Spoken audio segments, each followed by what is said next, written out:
Last week I did a video ranking the 50 greatest NBA players of all time. Today is part 2 of that, so we're going to go from numbers 51 to 100. If you're wondering what criteria I use to judge them, check out my first video. I'll put a link in that at the end of this where you can see what information I use to help make these decisions. So we're basically taking the top 76 players the NBA came out with, adding another 24 in there that didn't quite make the cut until we have the top 100 players. And I admit I made some mistakes. I've already second-guessed and changed a couple of my choices from the first video. That's the way it goes. This list is always going to be changing, though. When the NBA came out with their original list, I believe Pistol Pete was the only player that had passed away during that time. Since then, though, of this 100 I've got on my list, at least 20% of them have passed away. So RIP to all these great players, regardless of what era you played in, what the league was like back then. I still got a lot of respect for every one of these players and for their contributions to the game and the entertainment value they provided to all of us. So with that in mind, let's get going. All right, number 51, I've got Robert Parrish. He wasn't a flashy player, but as a center, he was one of the top 50 in points, rebounds, and blocks, played 21 seasons, and had 4 championships. Number 52 is Bob McAdoo. In his 14 seasons, he had an MVP season and 2 championships. Number 53 is Dwight Howard. He's one that got gypped off not being named to the list a couple years ago. He has 18 seasons, 3 Defensive Player of the Year awards, got a ring in the bubble. Here in top 5 MVP voting, 4 years of his career. I don't know how they left his name off the list on this. Number 54 is Paul Pierce. Great scorer, 19 seasons in the NBA, made a big mark. Number 55 is Ray Allen, 18 seasons in the NBA, a couple championships, one of the great shooters. Speaking of great shooters, number 56 is Reggie Miller. He also had 18 seasons in the league and one of the great shooters and scorers in the league. Number 57 is Nate Archibald. He led the NBA in points and assists during one of his seasons. I don't think that's been done since then. Number 58, Walt Frazier. He had 2 championships. Number 59 is Dennis Rodman. Obviously a defensive-minded player. He had in one game 34 rebounds in a single game, and that's crazy. And I think 0 points that same game. Anyway, Rodman is a tough defender, gives a ton of hustle, loves to mess with other players, get in their mind. So he changed the game the way he plays. Number 60 is George Mikan, and I know some people might be upset that I ranked him so far down the list. But he only played 9 seasons, and as you remember, my criteria for judging these guys is they have to have at least 10. Since he's one of the original 50, though, I'm not going to take him off. And he was like the original, though, NBA superstar back at the end of the 40s and 50s. Number 61 is James Worthy. He didn't call a lot of attention to himself like some players, but loved his style of play, loved what he was able to do, and to see him just clutch like MVP finals for Los Angeles. So a big fan of James Worthy. Number 62 is Nate Thurmond, 14 years in the league, half of those as an all-star and one of the great rebounders in NBA history. Number 63 is Hal Greer, 15 seasons, 10 of them as an all-star. He has a championship, great scorer. In fact, a lot of people don't know he is Philadelphia 76ers, their all-time leading scorer for the franchise. Number 64, I've got Bill Walton. Now, some people might be upset that I haven't ranked him higher. He had just the minimum of 10 seasons. His MVP season, he was amazing, played some great ball for a while, but was subject to a lot of injuries over his career, as a lot of some of these other players have been. Number 65, you've got Sam Jones of the Celtics. He actually has 10 championships, the only one behind Bill Russell, one of his teammates during that dynasty, obviously. He was a great player, great shooter also. Speaking of scoring a lot of points, at 66, I've got Carmelo Anthony, 19 years in the league, 10 as an all-star, and he knew how to put it up, known for his offensive scoring abilities.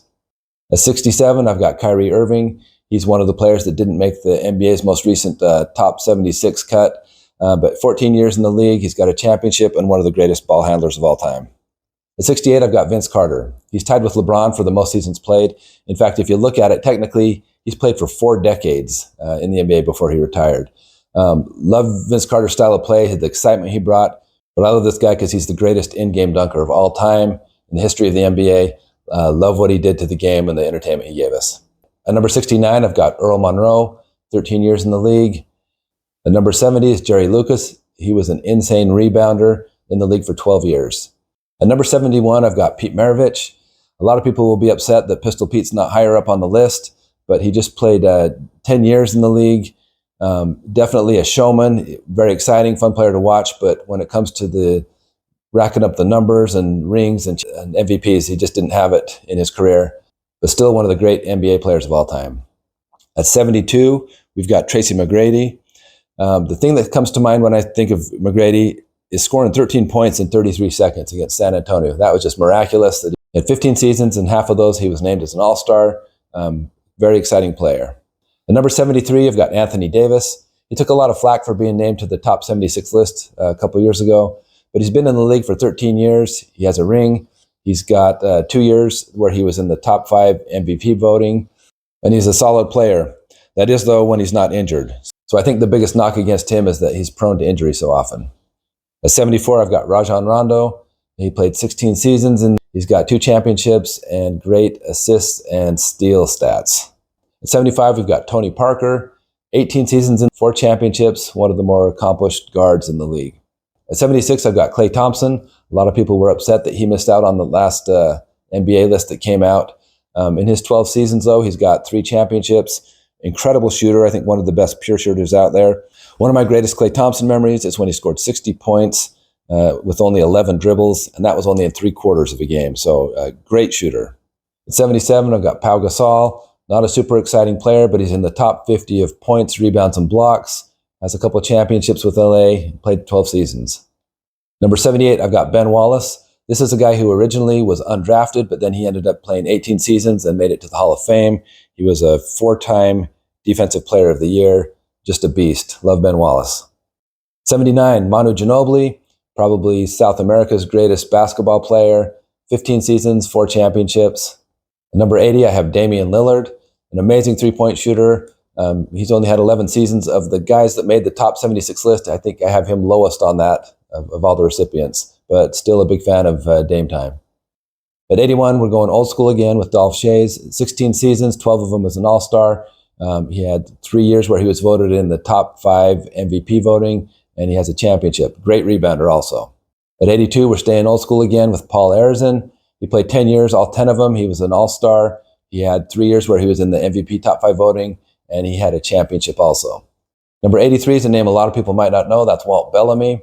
I've been a fan of his stats for a long time, though. He played 14 seasons, and he's in the top 50 all-time points and rebounding stats. At 84, I've got Lenny Wilkens. He played 15 years in the league. At number 85, I've got Alex English. This guy was so smooth and such an amazing scorer. Just drive into the basket, mid-range jumpers, and he would so easily put up 30 points a game. In fact, nobody scored more points during the 80s than Alex English. At number 86, I've got a similar player to English, and that is Adrian Dantley. Also played 15 years. He was an amazing scorer also. Played so much bigger than his real size. I mean, during his career, Dantley had some of the best field goal percentages of anyone. At 87, I've got Dikembe Mutombo. 18 seasons, he was wagging his finger and blocking shots and rebounding. Just a great influence over the years. At 88, I've got Joe Dumars. He played 14 seasons. He had 2 championships with the Pistons and one of the better guard defenders out there. 89, Chris Webber. Webber didn't get any championships or MVPs, so he kind of goes under the radar a little bit. But for 15 years, he was an amazing player and had a big impact on the league. At number 90, I've got Chauncey Billups. I don't remember him being super flashy or anything, but he was a great player, 17 seasons, and he got himself a championship in the NBA. At number 91, I've got Alonzo Mourning. He was a premier shot blocker, not someone you want to go driving down the lane against. 92, Billy Cunningham, old school. He played 17 seasons. He was in the top 5 MVP voting 2 years of his career and has a championship. Number 93 is Artis Gilmore, A-Train. He had 14 seasons in the league. Probably would have been ranked higher if we were able to include his ABA stats like some of these other guys. Number 94, Dennis Johnson. DJ was a great defender, had 3 rings in Boston, 14 years in the league. Number 95 is Dave DeBusschere. He played 12 years, had 2 championships. An amazing thing about him, though, for how long ago he played, he's still in the top 50 all-time rebounders. So this man could rebound. At number 96, I've got Derrick Rose. He is the lowest-ranked MVP recipient that I have on this list. He had 16 years, but for many of those years, he's been injured, so that's been a hard thing. I wish we could have seen more of him playing at his prime and unaffected by injury, as is the case with a lot of these players. Number 97 is Chris Bosh. 11 of his 13 years, he was an all-star, and he has 2 championships with Miami. Number 98, I've got Bill Sharman, one of the original top 50. He had 4 championships in his career. 99, Tim Hardaway, 13 seasons, giving us the killer crossover. Great assists and steals with him. And at number 100, Dave Bing. Okay, so those are my numbers 51 to 100. Unfortunately, I'd love to add more people to this list that I didn't quite make it. So I've got an honorable mention list. Players like Sidney Moncrief, Chris Mullin, Grant Hill, Bobby Jones, Bob Lanier, Bernard King. There's lots of other great players that I wish I could put on here, but it's just so hard to do that, especially keeping the original 50 on there without bumping any of them off. Anyway, I know I'm wrong on some of these. I'd love to hear some feedback, what you think about some of these. Who did I miss from the top 100? Who shouldn't be on it? Love to hear your comments. Also, I'm going to link here the original video where I talked about the criteria I used to rate these guys. Stay tuned for next week. We'll have another video, and it won't be this long.